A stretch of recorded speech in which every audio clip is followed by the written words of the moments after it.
जैसा कि अगर आप सभी को नहीं पता होगा तो आपको बता दूं कि आईपीएल की ओपनिंग सेरेमनी होने वाली है कोलकाता में, आईपीएल 2025 की। और इस बीच पावर स्टार पवन सिंह का भी एक पोस्टर बड़ी तेज़ी से वायरल हो रहा है और भी बॉलीवुड के कई सितारे वहां पे ओपनिंग सेरेमनी में जाने वाले हैं, जिसमें आपको श्रद्धा कपूर का नाम सामने आ रहा है। और श्रद्धा कपूर के साथ पवन सिंह ने एक बहुत ही धांसू हिंदी गाना दिया था जिसका टाइटल था आई नहीं। और गाना इतना सुपर डुपर हिट किया कि आज भी जो है जब भी इस गाने की चर्चा होती है तो श्रद्धा कपूर और पवन सिंह का चर्चा होता है, ना कि राजकुमार राव का।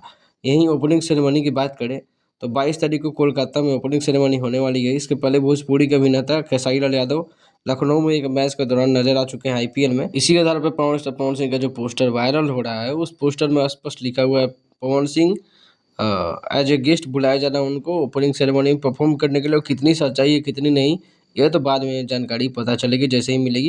लेकिन सोशल मीडिया पे कुछ जगह ये पोस्टर वायरल हो रहे हैं, इसलिए सोचा कि जानकारी दे के आप लोगों को इन्फॉर्मेशन दे दूं, ताकि जो है बाद में अगर इस तरह की बात सच्ची हो तो हम लोग पहले से ही तैयार रहें इस प्रोग्राम को देखने के लिए। अभी तो फिलहाल इसमें जाने वाले सितारों में है अरिजीत सिंह, वरुण धवन, श्रद्धा कपूर, करण औजला और भी बहुत सारे कई सितारे हैं। जो श्रेया घोषाल भी सिंगर है, दिशा पाटनी भी है। इसमें जो जाने वाली परफॉर्म करने वाली है, पवन सिंह का भी नाम सामने आ रहा है। तो चैनल को सब्सक्राइब जरूर कीजिएगा और वीडियो को लाइक करना नहीं भूलिएगा, ताकि जब जानकारी सामने आए तो आपको जरूर इस चैनल के माध्यम से जानकारी मिले।